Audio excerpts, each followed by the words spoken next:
اس قدر کھٹمل ہو گئے وہاں پر فرانس کے اندر، پیرس کے اندر اتنے کھٹمل ہو گئے، حکومت کو اعلان نکالنا پڑا کہ اپنے بدنوں کو ڈھک کے رکھو، اپنے سر کو ڈھانک کے رکھو، اپنے بدن کو ڈھانک کے رکھو۔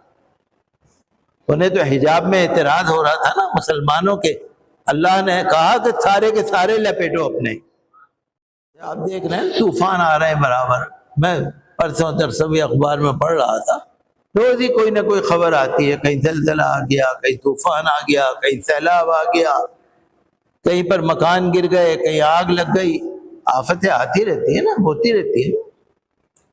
میں جب کافی دن پہلے مصر گیا تھا تو لوگ بتا رہے تھے ایک دن پہلے اتنا زبردست مٹی کا اور دھول مٹی کا اور ریگستان کا طوفان آ رہا تھا کہ قاہرہ ایئرپورٹ پہ ایک دن کی فلائٹ رد ہو گئی۔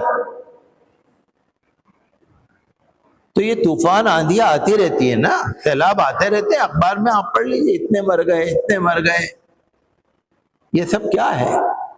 یہ اللہ تعالی ہمارے ایمان کو جھنجھوڑتا ہے۔ ابھی 2-3 دن پہلے زلزلہ آ گیا، میں گھر میں اپنے بیڈ پر بیٹھا ہوا وظیفہ پڑھ رہا تھا، 2:51 پہ دوپہر میں زلزلہ آیا، تقریباً 2 منٹ تک بیڈ ہلتا رہا۔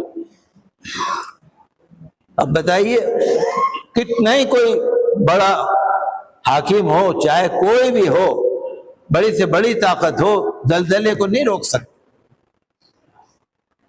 اللہ کی طرف سے نا یہ اس طرح کی چیزیں آنے لگتی ہیں۔ آپ نے سنا ہوگا نا فرانس کے اندر جو حجاب ہے، مسلمانوں کا عبایا ہے، فرانس کے اندر پابندی لگا دی کہ بھئی کوئی بھی اسکول میں جائے گا، کہیں جائے گا، فرانس میں کوئی بھی عبایا یا کوئی بھی حجاب نہیں پہنے گا۔ میں سوشل میڈیا پہ دیکھ رہا تھا کہ وہاں پر نا اللہ نے ایسا عذاب بھیجا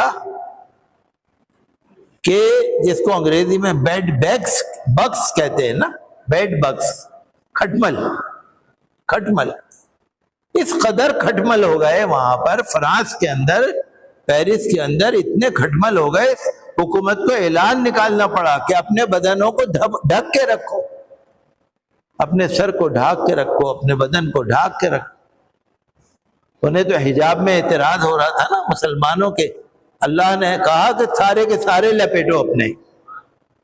سوشل میڈیا پہ وہ فوٹو دکھا رہے تھے، دیکھیے سارے فرانس کے، پیرس کے لوگ جو ہیں سارے کپڑے اوڑے ہوئے، سب ڈھکے ہوئے۔ تو کھٹمل کیا چیز ہے؟ کھٹمل کیا چیز ہے؟ آپ دیکھ رہے ہیں۔ لیکن جب آ جائے جیسے نمرود کے زمانے میں مچھر آئے تھے نا، اللہ کا عذاب ہے۔ نمرود کے زمانے میں نمرود کیا ظالم اور متکبر بادشاہ، بڑا مغرور، اس میں نقل ہے کتابوں میں، نمرود کے زمانے میں اللہ نے مچھر کا عذاب بھیجا، اور مچھر ایسے مچھر، اتنے زیادہ مچھر کہ آسمان نظر نہ آئے، مچھر ہی مچھر۔ آپ سوچ رہے ہیں آسمان نظر ہی نہیں آ رہا، تو مچھر ہی مچھر ہر جگہ۔ جس کے مچھر بیٹھ گئے، کھا کے خون چوس کے ختم، مر گیا۔ بڑے سے بڑے طاقتور فوجی کوئی بھی ہو، مچھر جن پہ بیٹھ گئے، جھوٹ کا جھوٹ، سب کھا کے ختم، خون چوس لیا۔ اور نمرود کی ناک میں گھس گیا، اور ناک میں گھس کے دماغ میں چڑھ گیا، اور جب دماغ میں وہ مچھر کل بلاتا تھا تو نمرود اپنے سر کو زمین پہ پٹکتا تھا، دیوار پہ پٹکتا تھا، اور اسی میں اس کا علاج نہیں ہوا اور نمرود مر گیا۔ مچھر، تو اللہ کا عذاب کہیں مچھر کی شکل میں آئے، کہیں کھٹمل کی شکل میں آئے، یا کہیں کسی اور شکل میں آئے۔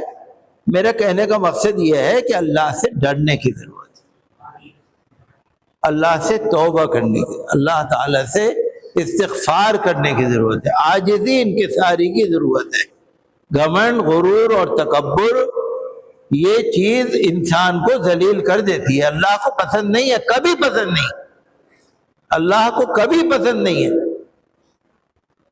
اللہ نے بڑے بڑے جابر اور مغرور اور متکبر ظالموں کو، کسی کو چڑیوں سے کنکروں سے مار دیا، کسی کو مچھروں سے مار دیا، کسی کو کھٹمل سے مار دیا۔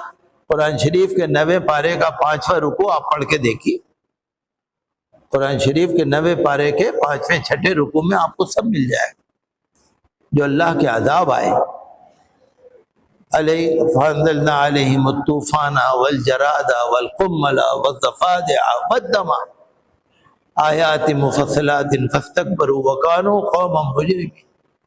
تو قرآن شریف میں سب کچھ ہے۔ اگر ہم اللہ تعالیٰ کو راضی کریں گے